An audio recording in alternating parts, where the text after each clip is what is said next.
मंत्रिपरिषद के मेरे साथी श्रीमान सदानंद जी, अभी सर्वानंद जी काफी विस्तार से खेल जगत में क्या हो रहा है उसके विषय में बता रहे थे।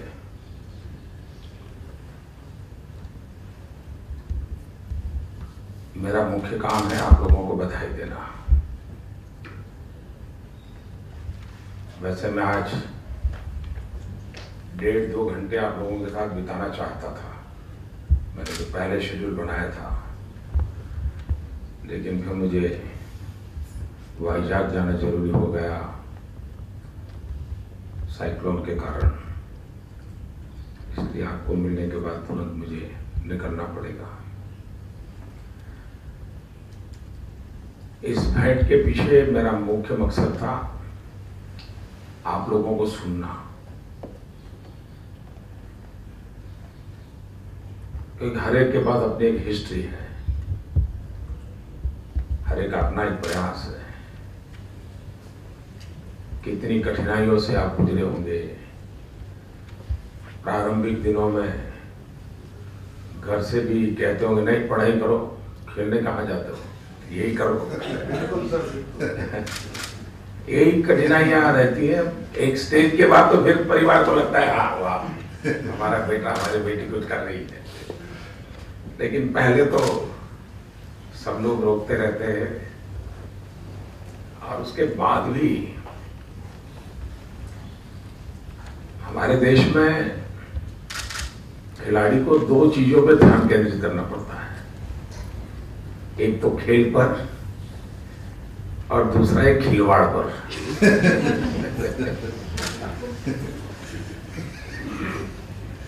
और दोनों में से उसको पार होना पड़ता है। खेलकूद हमारे देश में बहुत पुरानी परंपरा रही है। आप लोगों ने अगर आर्कियोलॉजिकल साइट देखने का अगर आपका शौक हो तो हमारे देश में धौलावीरा करके एक स्थान है, दुनिया का सबसे पुरातन नगर, 5000 ईयर ओल्ड वो टाउन है। और कभी वहां जाएंगे, कच्छ के रेगिस्तान के पास है, तो वहां पर एक बहुत बड़ा स्टेडियम है, 5000 साल पहले का, और करीब 5000 लोग उसमें बैठ सके, इतना बड़ा स्टेडियम है। इसका मतलब ये हुआ कि उस समय भी स्पोर्ट्स ये प्राथमिक व्यवस्था का विषय रहता होगा, तभी जाकर के इतना बड़ा स्टेडियम हजारों साल पहले बना होगा। हमारे जितने रामायण महाभारत की हम कथाएं पढ़ते हैं, उसमें भी गुरु के पास बाकी शिक्षा के बजाय ये शिक्षा प्रमुख रहती थी। शस्त्रों की भी ट्रेनिंग रहती थी, और ये मल्ल युद्ध वगैरह सब उस जमाने में उसका वर्णन आता है। यानी ये विरासत तो हमारी पुरानी है, लेकिन बीच के कार्यकाल में हमने ग्लोबली जो अपने आप को तैयार करना चाहिए, हम काफी कम रहे हैं। और उसमें कोई खिलाड़ियों का दोष नहीं है, वो तो उसको भी लगता है कि मैं विजेता होकर क्या हूं, वो थोड़ा हारने के लिए जाता है, लेकिन उसको जिस प्रकार का एक्सपोजर मिलना चाहिए, जिस प्रकार की ट्रेनिंग मिलना चाहिए, जिस प्रकार का इंफ्रास्ट्रक्चर और एनवायरनमेंट अवेलेबल होना चाहिए, उसकी कमी महसूस होती है। लेकिन अच्छा ये हुआ है कि पिछले कुछ समय से राज्यों का भी इस तरफ ध्यान गया है। कई राज्य अलग स्पोर्ट्स यूनिवर्सिटी बना रहे हैं। भारत सरकार कई देशों के साथ स्पोर्ट्स की एक्सपर्टाइज के लिए एमओयू कर रही है। अभी ऑस्ट्रेलिया के प्राइम मिनिस्टर आए थे, तो मैंने उनसे विस्तार से बात की थी कि आप भारत में स्पोर्ट्स के संबंध में हमारे साथ जुड़ करके कैसे में इंफ्रास्ट्रक्चर में, कोचिंग में क्या मदद कर सकते हैं। काफी मेरी विस्तार से बात हुई है। मैं और भी कई देशों से इस विषय में बात कर रहा हूँ। उसी प्रकार से कोशिश अपनी ऐसी है कि हम देश में स्पोर्ट्स का मैपिंग करें। कुछ राज्य है जिसकी कुछ खेलों में काफी अच्छी स्थिति है, कुछ राज्य हैं, अब जैसे हरियाणा में देखो तो बहादुर लोग मिल जाएंगे आपको, तो उनकी वहां स्पेशल एक्सपर्टाइज है, तो वहां उस प्रकार का फोकस हो। हैदराबाद ने अपना अलग नाम निकाला है, तो उनके लिए उस प्रकार की फैसिलिटी डेवलप हो। अगर ये चीजें हम करते हैं तो शायद हम बहुत ही फोकस एक्टिविटी पर ध्यान दे पाएंगे। मेरा उमंग है और आप लोगों का हौसला है कि दोनों मिलकर के जरूर कुछ न कुछ अच्छा होगा, ऐसा मेरा विश्वास।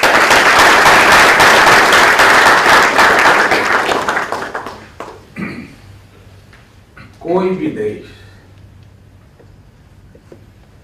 आत्मसम्मान के बिना आगे बढ़ ही नहीं सकता है, आत्मगौरव के बिना आगे नहीं बढ़ सकता है। और जब छोटे छोटे छोटे रिकॉग्नाइजेशन मिलते जाते हैं, रिकॉग्नाइज होते जाते हैं, तो इसका टोटल बढ़ता जाता है, जो ही अल्टीमेटली हर पीढ़ी को प्रेरणा देता है।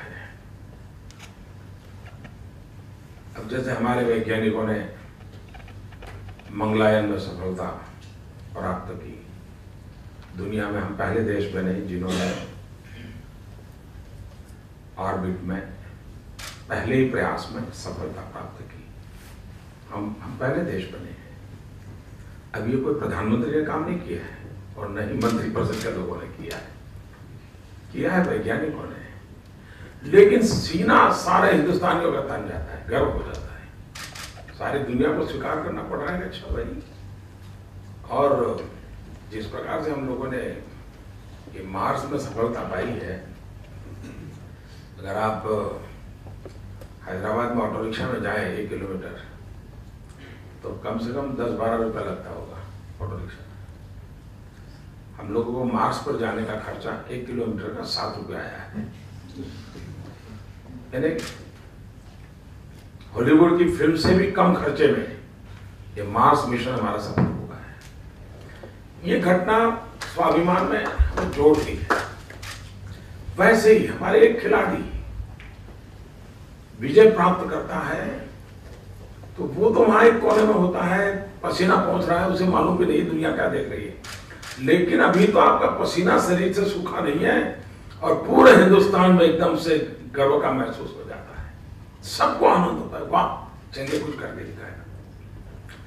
इतना इलेक्ट्रीफाइंग इफेक्ट होता है इन चीजों का, और ऐसी चीजें जब निरंतर बनती है तो हर पीढ़ी के लिए वो प्रेरणा का कारण बन जाती है।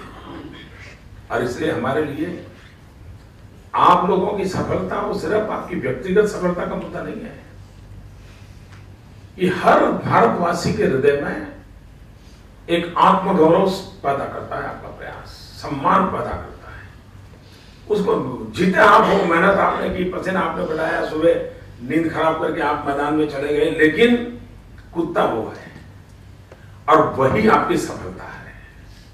जब पूरा हिंदुस्तान इस बात को लेकर के खड़ा हो जाता है, आपकी सफलता के लिए उसको आनंद होता है, यही सबसे बड़ा अचीवमेंट होता है। मैं जानता हूं कितनी कठिनाइयों से निकलना पड़ता है, और दुनिया के और देश जब आते हैं उनकी एक एक चीज आप देखते होंगे तो आपको लगता है देखिए इसके पास तो जूते ऐसे, वक्त ऐसे, उसके पास तो ये चीज ऐसी, मेरे पास ऐसी।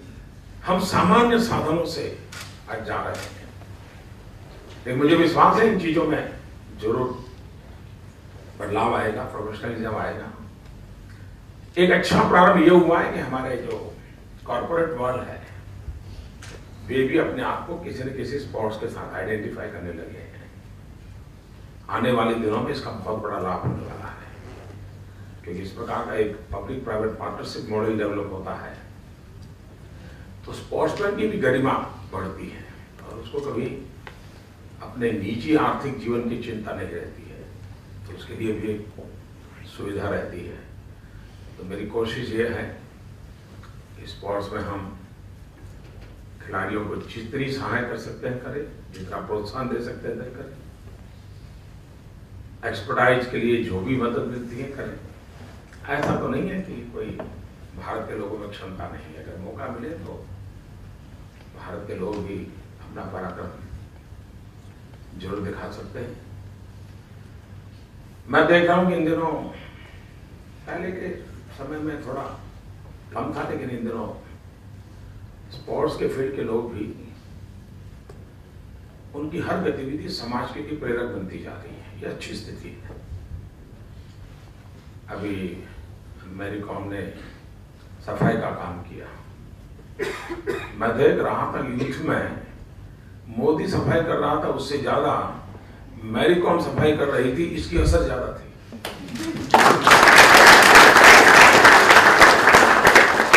और उसने और 9 लोगों को बोला कि नहीं आप भी करिए। मैं देख रहा था सचिन तेंदुलकर अभी इन दिनों करीब करीब रोज जाते हैं सफाई करने के लिए। सुबह एक माहौल बनाने में आपको जो स्थान मिला है वो समाज जीवन में कितनी मदद करता है। मैं हमारे एचआरडी मिनिस्ट्री को कहने वाला हूं कि हमारे जो खिलाड़ी विजयी होकर जाते हैं और जिनको थोड़ा स्वभाव ही बोलने का और बातचीत करने का सबका नहीं होता है, ऐसे लोगों को यूनिवर्सिटी में ले जाना चाहिए। यूनिवर्सिटी में उनके टॉक्स स्टूडेंट्स के साथ होने चाहिए।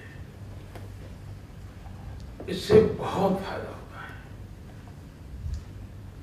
जब एक खिलाड़ी अपनी कथा खुद स्टूडेंट के साथ शेयर करता है, बच्चों के मन में इतने सवाल होते हैं कि अच्छा कैसे करते थे, आपके माता पिताजी डांटते तो नहीं थे ना, आपको सफिशिएंट टाइम मिलता था क्या, पढ़ाई में क्या होता था, होमवर्क नहीं करते तो क्या होता था, सब पूछते हैं बच्चे। मैं समझता हूं ये बात कोई राजनेता करने जाएगा तो उनके गले नहीं उतरेगी, लेकिन एक खिलाड़ी खुद जो सक्सेस हुआ है वो जाता है तो उसके मन को बहुत छू जाता है। और हम भी तय करें, हाँ वैसे स्पोर्ट्स वालों का शेड्यूल भी इतना टाइट रहता है कि शायद साल में 20-25 वीक तो वो बाहर ही जाते होंगे जो एक पोजीशन पर पहुंचते, उनका तो ऐसा ही रहता है। लेकिन फिर भी जब समय मिले सीधी बातचीत, अगर ये मैं बनता हूँ कि हम माहौल बनाएंगे तो उसका फायदा होगा। स्पोर्ट्स में जिसमें हम लोग आगे काम करना चाहते हैं, आखिरकार स्पोर्ट्समैन के कैरियर का समय बहुत कम होता है, एज हो जाती है, फिजिकली भी उसको उतना संभव नहीं होता है, तो एक सीमित कार्यकाल तक। हमारे जैसा फील्ड नहीं आपका, हमारे यहाँ 90 साल तक भी गाड़ी चलती है।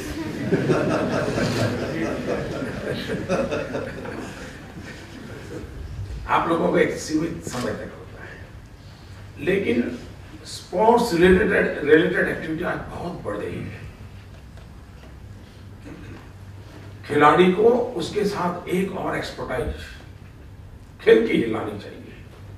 आने वाले दिनों में अब देखा होगा क्रिकेट में कई खिलाड़ी ऐसे थे, खेलकूद से निकले तो वे स्टैटिस्टिक्स में चले गए, वो आंक देते रहते थे, वो कंप्यूटर का उपयोग करते। कुछ लोग चले गए स्पेशल कमेंटेटर के रूप में, कोई लोग अच्छी डेवलप किया तो कमेंटेटर ही बन गए, कुछ एम्पायर बन गए। लेकिन बाद में भी कई एरियाज होते हैं, वैसे भी हर खेल में संभव है। उसकी इंस्टीट्यूशंस चलती हैं। अभी सानिया से मेरा मिलना हो तो एक बहुत अच्छी इंस्टीट्यूशन उन्होंने खड़ी की है। ऐसी चीजें पोस्ट एरा मैदान से जब आप बाहर निकले तब भी खेल जगत का एक बहुत बड़ा विश्व है, जो पूरा एक आपका आर्थिक जीवन उस पर आगे बढ़ा सकता है। उसको भी हमने वैज्ञानिक तरीके से डेवलप करना है, ताकि कभी स्पोर्ट्समैन को नौकरी वोकरी तलाशने की जरूरत ना पड़े, क्योंकि वो स्वयं एक्सपर्टाइज उसकी बन जाती है, उसकी एक्सपर्टाइज की रिक्वायरमेंट रहती है। लोग इवन आज अच्छे ढंग के मैदान बनाना, ये इसके लिए भी एक्सपर्टाइज हो गई है। तो ये जितने हमारे यहाँ इंस्टीट्यूशनल वर्क खड़ा होगा तो खिलाड़ियों के लिए इसके बाद की भी एक बहुत बड़ी कैरियर की संभावना है। स्पोर्ट्स यूनिवर्सिटीज के माध्यम से हम इसको बढ़ाना चाहते हैं। स्पोर्ट्स यूनिवर्सिटी बनने से एकेडमिक फील्ड का भी बहुत बड़ा काम खड़ा होगा कि जिनका ये लगता है कि चलिए मैं टीचिंग करके भी स्पोर्ट्स को बढ़ावा दे सकता हूं, तो स्पोर्ट्स यूनिवर्सिटी में उसके लिए भी अवकाश रहेगा। जब तक हम पूरे जीवन की चेन नहीं बनाते, खिलाड़ी को एक कैरियर के रूप में भी अवकाश नहीं मिलेगा। तो इस प्रकार की दिशा में मैं काम कर रहा हूं, लेकिन आप लोगों के सुझाव उसमें मुझे ज्यादा काम आएंगे।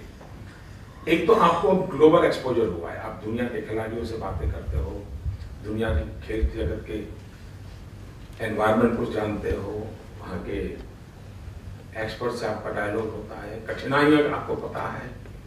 जितना ज्यादा आप लोगों का इन्वॉल्वमेंट होगा, शायद हम इस चीज में बहुत ही अच्छा कर पाएंगे। खिलाड़ी की डिसिप्लिन, खेल में विजय जितना गौरव दिलाता है, लेकिन एक आध छोटी सी गलती दुनिया भर में देश का नाम बदनाम कर देती है। और हमारे देश का तो दुर्भाग्य ये है कि 15 लोग गोल्ड मेडल लाए हो तो उसकी खबर 8वें नंबर पे आती है, लेकिन अगर किसी खिलाड़ी ने गलती कर दी हो तो नंबर ब्रेकिंग न्यूज हो जाता है।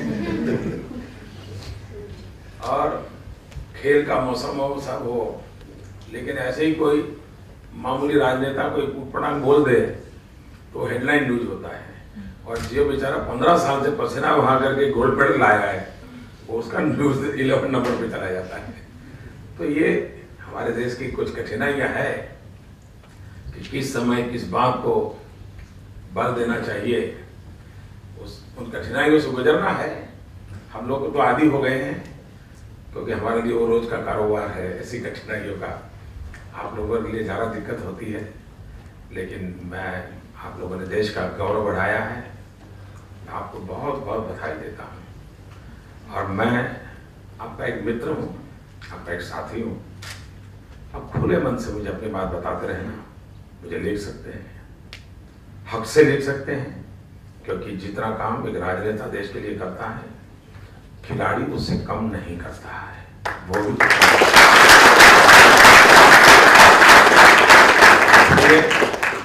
मेरी तरफ से भारत का सम्मान बढ़ाने के लिए आप सबको बहुत बहुत शुभकामनाएं। कभी आप अलग से भी मिलना चाहें तो मेरे यहाँ समय मांग सकते हैं, मैं समय जरूर दूंगा, क्योंकि मुझे इस क्षेत्र में कुछ न कुछ हो, ये मेरी इच्छा है। लेकिन मैं जितना सोचूंगा उससे ज़्यादा आप लोग अनुभवी होने के कारण ज़्यादा अच्छा सुझाव दे सकते हैं।